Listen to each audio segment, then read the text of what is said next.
The Vice President, Dr. Mahmoud Bawumia, has announced the establishment of the first ever second cycle applied technical high schools across the country as part of government's technical vocational educational and training agenda, TVET.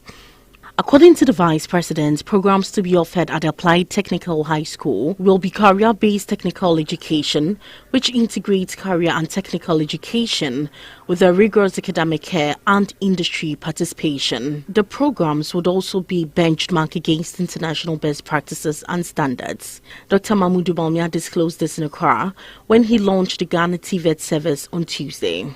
The Ghana TVET service, established in December 2020 through the Pre-Tertiary Act 2020 subsection Act 1049, is to ensure that all TVET providing institutions are realigned to the Ghana TVET service. The TVET institutions hitherto were under the umbrella bodies such as Ghana Education Services Technical and Vocational Education Services, Technical and Vocational Education Division, National Vocational Training Institute NVTI, Opportunities Industrialization Center Ghana, OICG, among others. Dr. Bawumia intimated that TVET institutions, which are now captured under the Ghana TVET service, are included in the next academic year's computerized school selection and placement system for selection by the junior high school graduates to enjoy the government's flagship programs. Dr. Alhaji Mahmoud Bawumia has therefore urged parents of JHS graduates to counsel their ward to consider choosing TVET programs, since these programs are designed to equip SHS leavers with practical skills needed for the job market. Before January 2017, many challenges, including the poor perception of TVET, the multiplicity of standards, testing and certification systems, and an informal TVET system that had been neglected and detached from the formal sector, affected the quality of TVET delivery in our institutions. This rendered it difficult for the sector to become the key catalyst that could spur industrialization and decent job creation for the citizens of this country. This government, from 2017, as part of the President's plan to transform the technical and vocational education and training in the country, has been streamlining TVET to ensure that the sector becomes a central force of our national development. We need to remind ourselves that the young people of our country are among the most gifted and talented globally. However, the onus lies on us, Ghanaians and government, to provide our high school students with the necessary vocational and technical skills acquisition for the socio-economic transformation of our economy. To this effect, as earlier mentioned, government has embarked on several reforms to reposition our TVET education to produce a critical mass of highly skilled youth to accelerate the socio-economic transformation of our country. The Nana Addo Dankwa Akufo-Addo-led government is committed to making Ghana's TVET one of the best in sub-Saharan Africa. And as part of implementing the TVET agenda, the government is establishing the first ever second cycle TVET applied technology high school across the country. The Deputy Director General of the Ghana TVET service, Mr. David Pra, in an interview, indicated that the government through the service is retooling all technical and vocational institutions across the country to give students the required skills for the job market. Omambian Puntono, Ejina, Technical and Vocational Education and Training, ESO. Se Omano Ewo, Namanfua, Omo Ewo skills, and no Nebua. Emma Mutimi a creative job and a wealth for that country. And until no man penny and Adam Kufuado Bayano, or who said technical and vocational education or a dear Inyapa, and until Sunday na Yetimi a deliver technical and vocational education at various institutions. waka ni na abom ene en kese baako Ghana TVET service na enoma bebre ena ede ato epono so edikan no eye omampani ani stuade hunu free TVET for all no enti January February March ya no obi a obeko TVET institution bia no or kono free public TVET institution aggressive infrastructure no ye be build almost about 21st century TVET institutions across the country. Now, yes, I resource with very modern equipment, a bit of mechatronics, a bit of electrical engineering, mechanical engineering, auto mechanics, and automobile engineering, fashion and fabric construction, then cosmetology, the hospitality industry, ni nano, yeah, the air back. The New Patriotic Party is gearing up for one of its major conferences to discuss issues of the welfare of members and consider recommendations from constituency and regional delegates conferences to improve the fortunes of the party. The conference will also come up with initiatives to support the government to enable it to pursue the agenda to break the 8-year cycle. Prior to the National Delegates Conference, the NPP had held delegates conferences in each of the 275 constituencies across the country. The constituency conferences were escalated to regional delegates conferences, which are to be climaxed with the National Delegates Conference. Per the attendance schedule, all former presidents, vice president, and the incumbent president and the vice president are to attend the conference. Aside from them, national executives, national and regional council of elders, regional executives, metropolitan, municipal and district chief executives, 12 delegates from each of the party's external branches, as well as the various wings of the party, notably the Nasara, the women and the young wings which operate under the National Youth Organizer, will also attend. Meanwhile, at a press conference in Aquarius today, Mr. Wabi and someone called on metropolitan, municipal and district assemblies to ensure that all outdoor displays were removed in line with the party's directive. He said the call to all aspirants to refrain from campaigning and restrain their supporters was nothing less than a call to leadership. Also at the press conference, the Presidential Advisor on Health, Dr. Anthony Isiasari, said all delegates would be required to show their vaccination cards before being allowed into the venue for the conference. That, he said, was part of efforts by the government to contain the spread of the COVID-19 pandemic. According to him, with December declared vaccination month as a result of the large number of vaccines in the country, it was required of everyone to get vaccinated in order to prevent the spread of the COVID-19. Dr. Isiansari said all the safety protocol, including social distancing, wearing of face mask, the use of hand sanitizers and the washing of hands with soap and running water, won't be adhered to.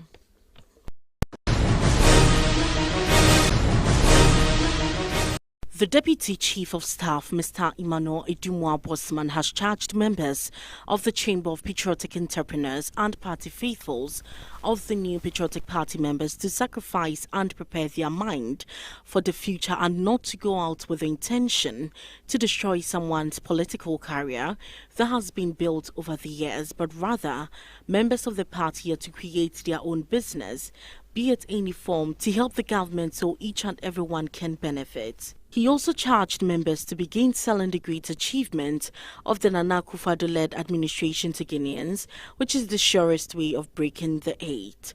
Mr. Edumwa Bosman was speaking at the Youth Entrepreneur Forum held at Gimpa under the theme Entrepreneurship, Raising Business Leaders as the Backbone of the Dankwa Dombo Buzia Tradition.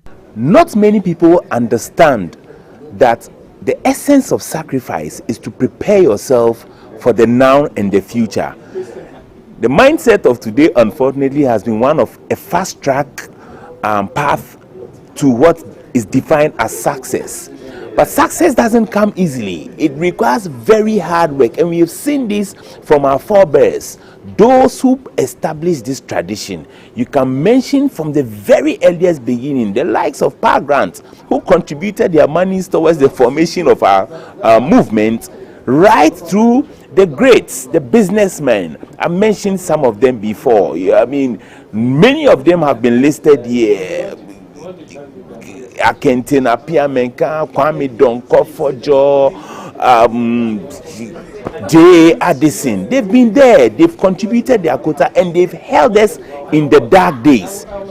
Today, the relay baton has been passed on to other people. We have Kennedy, Japan, and the like. These are people who understand the enormity of what they have to do to bring others along. Being resourceful and wealthy is not supposed to be a one-man affair. It is something that should percolate from the top right down, so that together everybody can contribute their little quota for the growth and sustenance of our party and our movement. And I am glad that this initiative is beginning to pull like-minded people together to run that race in order to get us to succeed on that front. A business consultant, Mr. Ochiba Fosapon, advised the youth not to give up, but rather be humble and learn, since that is how the Dankwa Dombo Buzia built the NPP party, which has put them to power, and today Guineans are enjoying a lot of social interventions. I personally experienced what this party endured in the 70s, 80s, and through the 90s. Simply for standing up for its beliefs, the party suffered.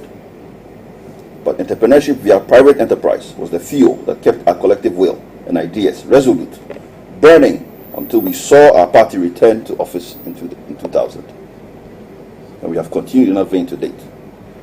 Tradition is central to who we are as members of the NPP.